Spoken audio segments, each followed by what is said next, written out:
Sayadaw is going to continue speaking about what he left off speaking about the other day.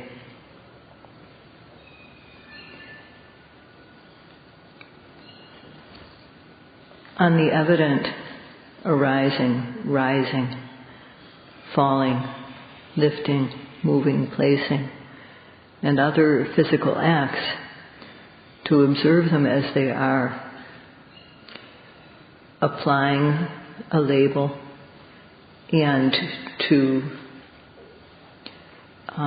repeatedly observe them without a break is Anapana. To dwell, repeatedly observing, to apply repeated observation, repeatedly knowing, noting and knowing. The essence of Anapana, Sayadaw mentioned, is atapi, ardent effort, sampajano, clear knowing, and satima, mindfulness. So there should be ardent effort on the arising object of observation, one moment after another. This ardent effort shouldn't be just a little bit. There should be a lot of it. As soon as the object to be observed arises, one applies ardent effort. And there also needs to be the jhanic quality of aiming. So as soon as the rising arises, one applies ardent effort, aims the mind accurately and observes steadfastly. When the falling arises, one applies ardent effort, aims the mind accurately and observes steadfastly. On the lifting, apply effort, aim and observe steadfastly. On the moving, apply effort, mental effort, aim and observe steadfastly. On the placing also, apply ardent effort, aim and observe steadfastly. And when we come to the end of the walking path, then on the standing object one places the mind, observing with ardent effort, accurate aim, steadfastly.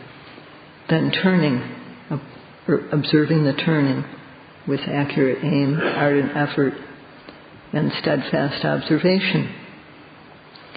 Whatever object arises, whatever action it is, starting with the small details, such as opening and closing the eyes and blinking, as soon as the object to be observed arises, one applies effort, accurate aim, always, in order to observe. And this is the yogi's task. There's no other task that the yogi has to do. And when one does this a lot, then the mind becomes clean of defilements. They're distanced, and this is good. So we apply ardent effort and aim, and because of the effort, sati sticks to the object. The mind falls collectedly on the object, penetrating into it. This penetration into the object, the collectedness of the object, of the mind on the object, is samadhi. And the yogi has accomplished their task. They're doing their job at this point. Samadhi has arisen. So the mind is clean from defilements, and this is truly good. One moment of consciousness like this is not very much, but when one moment after another occurs without a break, continuously, then the power of this mind becomes amazingly strong. Try it and see for yourself. When this happens, the yogi becomes happy with the practice, when the mind becomes collected like this. And the Dhamma pulls one along. The teacher no longer has to urge the yogi to practice. And there are certainly yogis who are practicing in this way. When one observes with the method, as the yogis are doing now, and the essence of Anupasana is present, then the object of observation becomes distinct. One observes the rising arises, one observes the rising. The falling, one observes the falling. And one comes to start to see stiffness or tension or relaxation. The abdomen becomes stiff and then the abdomen relaxes. On the rising, the abdomen expands, the falling, it collapses back down. And one doesn't yet see this without the form, without the manner, but one is starting to know the true nature at this time. And one is starting to also see one sees that the rising is one thing, the falling another. And one also sees that the knowing of the rising is one thing, the rising is another. So when one knows the rising, one knows it. The rising arises, one knows it, and then the knowing of it, one is aware that this is a different thing. The falling also, one knows the falling, and one also is aware that the knowing of the falling is different than the falling itself. These two things occur together. And when one is aware of this, that these two different things occur, then this is the discernment of nama and rupa, discernment of mind and matter. And at this time, one only sees, when one looks at one's body, one only sees these two things, mind and matter.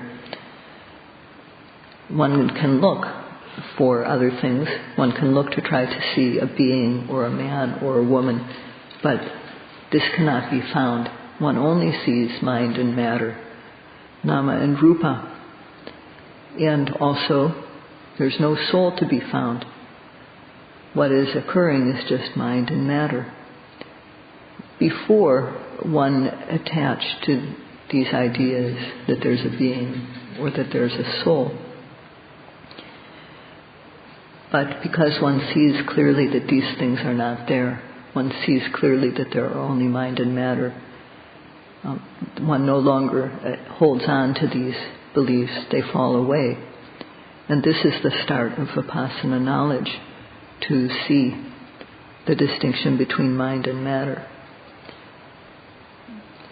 When one observes, when one discerns mind and matter, these two, one dispels the view of soul or self.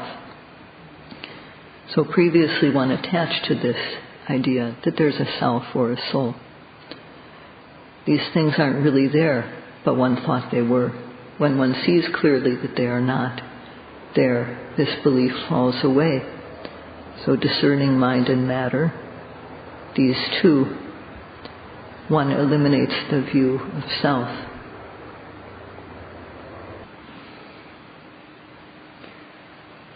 Because of observing, one knows the nature of mind and matter. And this knowing is not due to reflecting. It's not due to reading about it. And it's also not due to hearing about it from someone else who knows. One sees for oneself. And one sees correctly. And one sees completely. And this is what is meant by sampajano. Anupasana can only occur if one is a person who knows sampajano, if one knows clearly like this. Sampajano refers to a person, and sampajanya refers to knowledge. So these two words are related.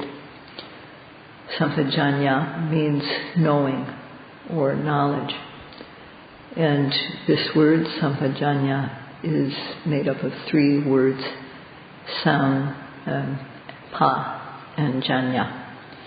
Janya means knowing or knowledge. And sam means correctly. So one observes the rising and one knows stiffness. So one knows this also not only correctly, but one knows it fully. And one doesn't know it just one time, but many times.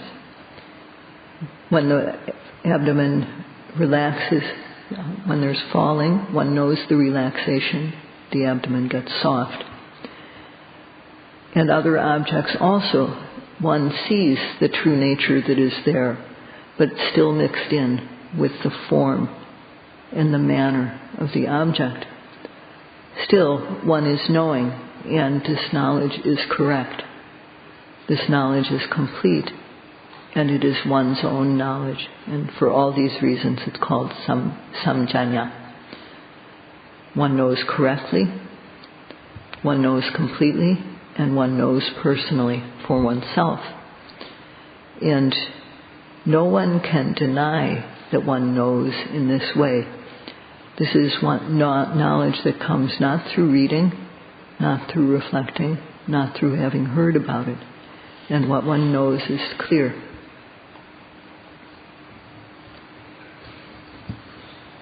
When one knows like this, one also knows that the rising is one thing and the falling is another.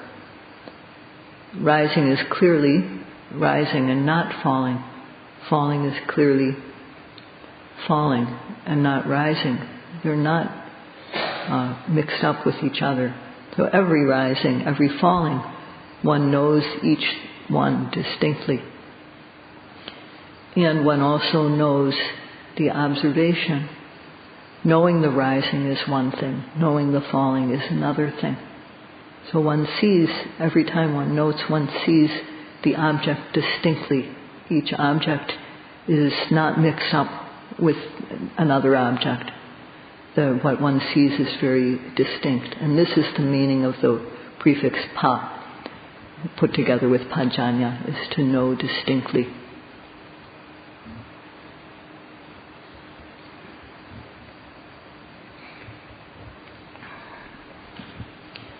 Also, one knows in a special way. When one read or heard about the Dhamma, one knew, oh, there's mind and matter. One heard about it or read about it. But now, when one practices, one sees it, one knows it in a special way. What we know through reading or reflecting is not our own knowledge. It's not knowledge of true nature. Knowing through reading or reflecting is not an effective way to know true nature. It's like putting a piece of sugar, if someone were to put a piece of sugar in front of you and say, this is sweet. That is the way we know through reading or reflecting. But if we take this piece of sugar and we put it on our tongue, then we know immediately that it is sweet. And this is this type of knowledge that we gain through practice. It's not like the knowledge that we gain through reading or reflecting. The knowledge we gain in practice is like knowing the taste of sugar because we put it on our tongue and taste it. It is special in comparison to the knowledge gained by reading or reflecting, and it is direct knowledge. So this is why it is called pajanya.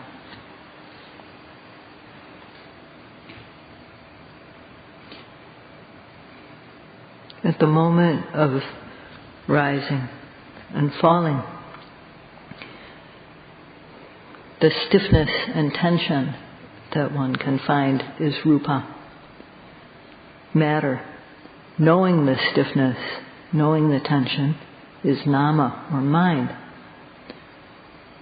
Mind and matter, matter and mind.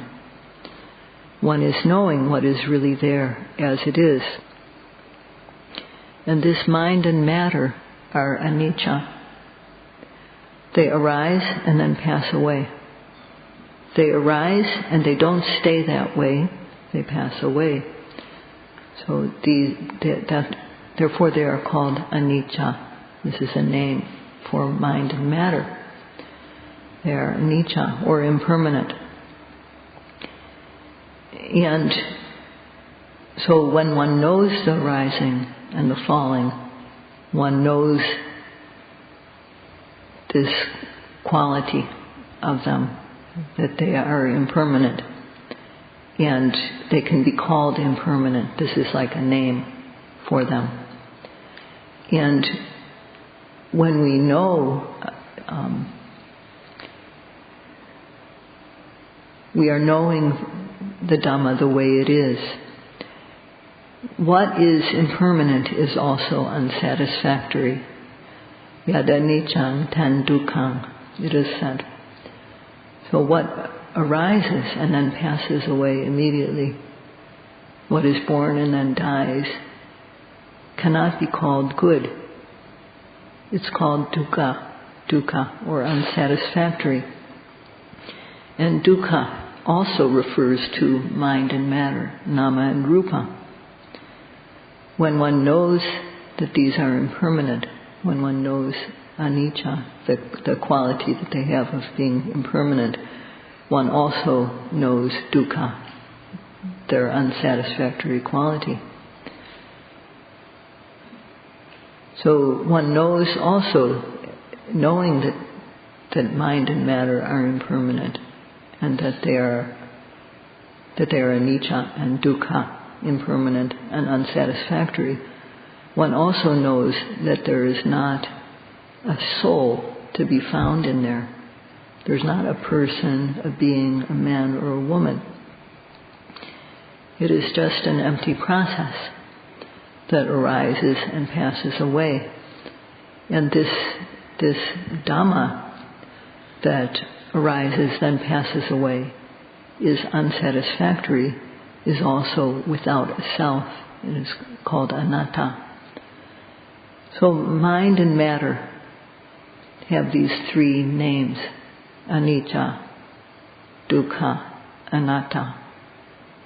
They are impermanent, unsatisfactory, and without a self. And one knows these three qualities of mind and matter.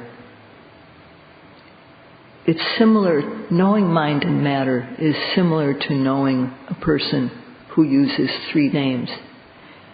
If you know the person goes by one name in one place. You know that person in a given place under a certain name. But that person also has two other names. You still know the same person. The person has three names. You know them by one name. They may use another name in another place, another name in a third place, but it is the same person. So knowing one of these qualities of mind and matter, one knows all three.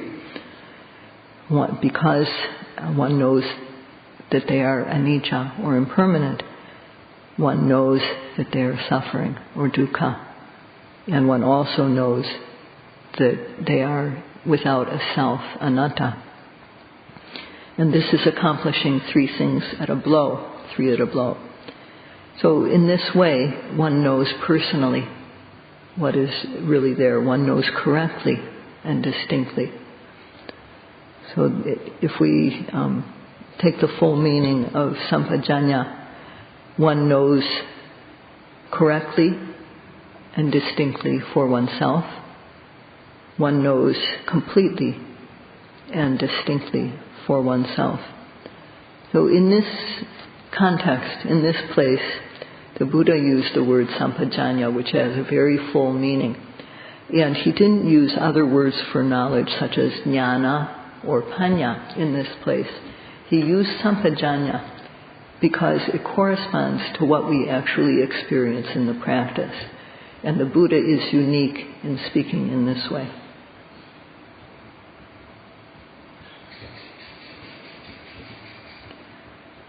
So a person with three names.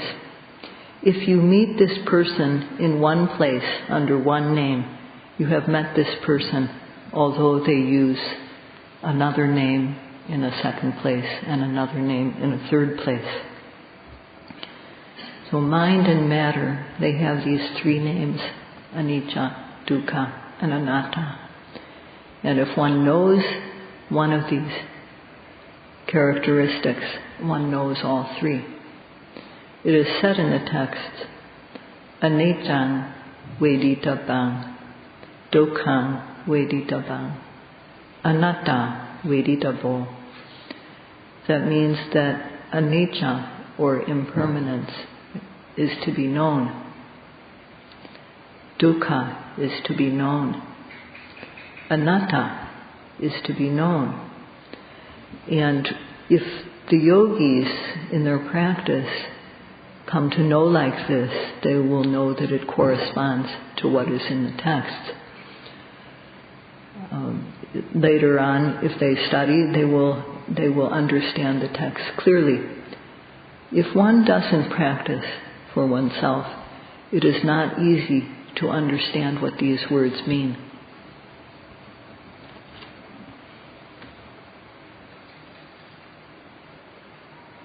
Then, because one observes, as Sampajanya indicates, when one discerns mind and matter, the view of self will disappear.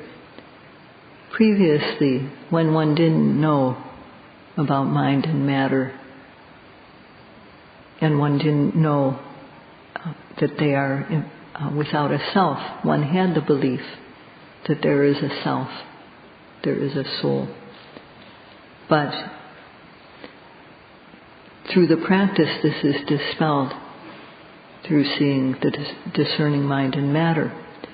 It is this view, this belief, attadeti, the view of self, is not dispelled permanently. It will only be dispelled permanently when Vipassana knowledge develops stage by stage and reaches maturity. And one goes from seeing the endless stream of arising and passing away mind and matter to seeing the cessation of this stream, apavata, to when one sees nibbana for the first time. At that point, the view of self, which started to be removed when one first discerned mind and matter, will be cut off completely. This is called samucceda, pahana, dispelling it by cutting it off. Now, in the time of the practice, during when one realizes, when one discerns mind and matter, this is dispelling it on a momentary basis. So one needs to go all the way to the extent of dispelling this belief permanently.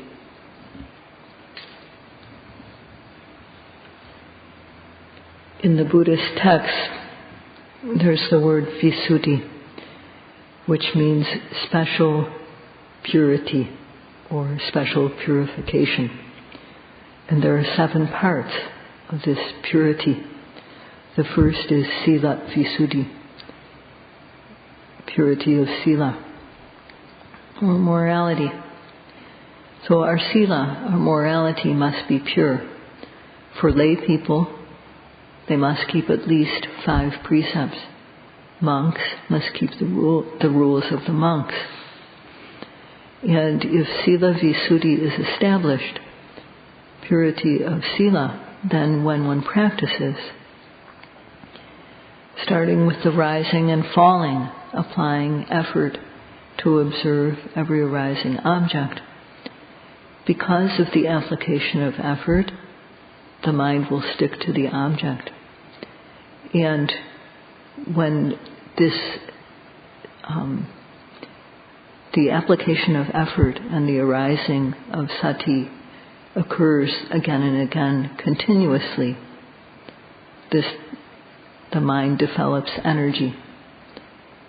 Sometimes for 1 minute, one can be observed continuously in this way, sometimes for 5 minutes. At this time, the nivaranas, the obstacles to wholesomeness and to concentration, can no longer enter the mind. And while they are distanced, while they are kept away, the pure mind occurs again and again and again. one after another. This is called Citta Visuddhi, or purity of mind. To the extent that one applies concerted effort to observe the arising object, doing this again and again brings sati, and the mind falls collectedly on the object. This is Citta Visuddhi, purity of mind. And when this is strong, when effort, mindfulness, and concentration, or virya, sati, and samadhi, occur moment by moment, again and again, without a break, then Ditthi Visuddhi, or purity of view, purity of knowing, arises. And at that time, every time one observes the object of observation, one knows, for example, that the object is one thing, and observation of it is another. Or one knows that matter is one thing, and mind is another. Rupa is one thing, nama is another. And practicing as now, one knows so one knows, one's knowing becomes purified, and this is called Ditthi Visuddhi, purity of knowledge. So one no longer sees a being or a man or a woman, a self or a soul. One just sees nama and rupa. And this Ditthi Visuddhi, this is also the start of knowledge. This is knowledge that is not gained through reading, nor through reflecting about it, nor through hearing about it from someone who knows. It is because one learned what is said in the text and one practiced according to what one learned, with faith and desire to gain the benefits. So this is what brings about the purity of knowledge, Ditthi Visuddhi. Because of one's practice, one's own effort, one comes to know for oneself.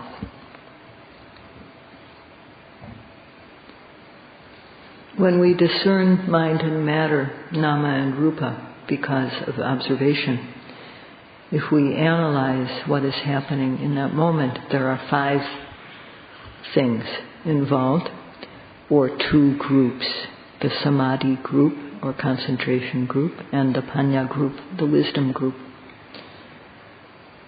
In the samadhi group, what is happening is, starting with the rising and the falling, one makes ardent effort to observe the arising object. This is right effort. And steadfast sati arises to the extent that one applies effort to observe the object. And because of the steadfast sati, the mind falls collectedly on the object, which is samadhi. Though this occurs many times, there are many, many applications of ardent effort, many occurrences of steadfast sati, many occurrences of samadhi. So one after another, this occurs many times, and so it is called the samadhi khanda, or the group of collectedness of mind. Aiming is also present. Initially, our aim isn't accurate and the mind misses the object, it slips off.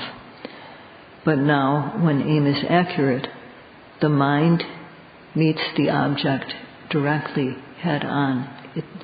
The observation of the object is exact. And to the extent that one's aim is accurate, knowledge, this sampajanya, arises. So these 2 factors make up the panya group of the path. There are many occurrences of aiming. There are many instances of accurate aim. And to the extent that there is accurate aim, there's knowledge.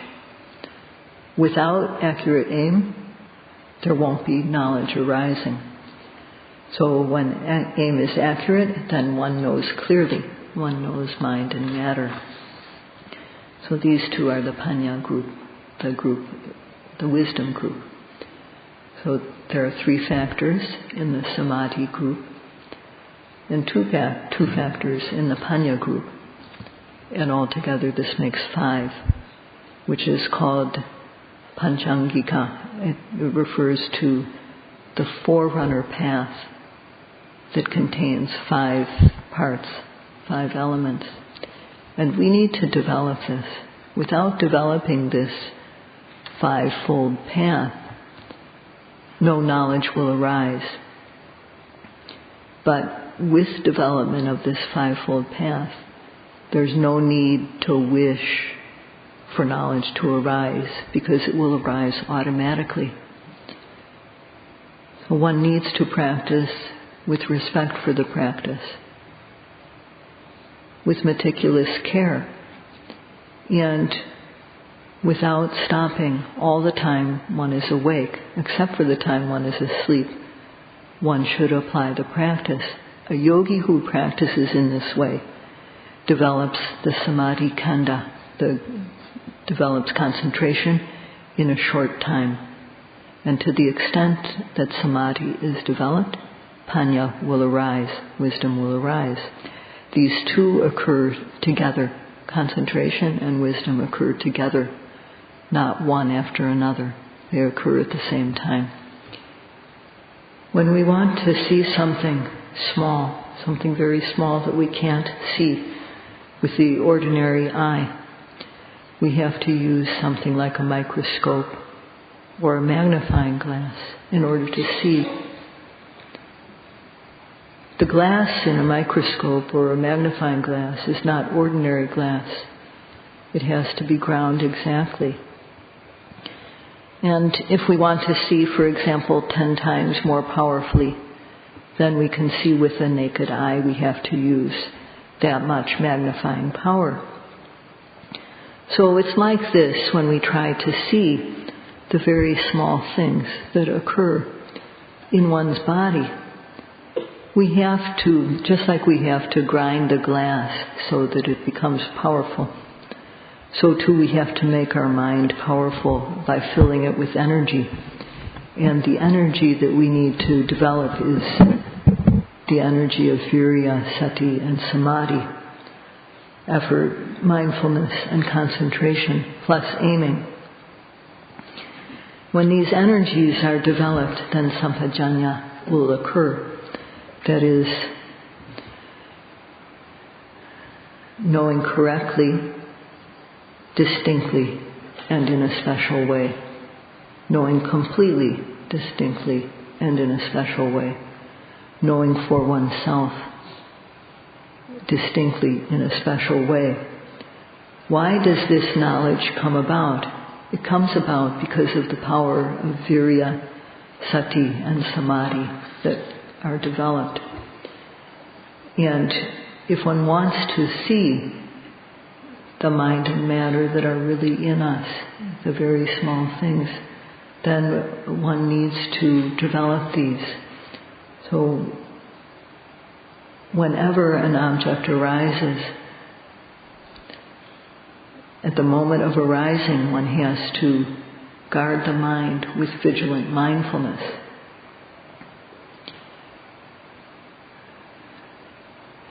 So Sayadaw hopes that you may all be able to try like this and to develop your mental power so that you will be able to avoid what is to be avoided and do the things that should be done, becoming a true human with special human knowledge. That's all for today.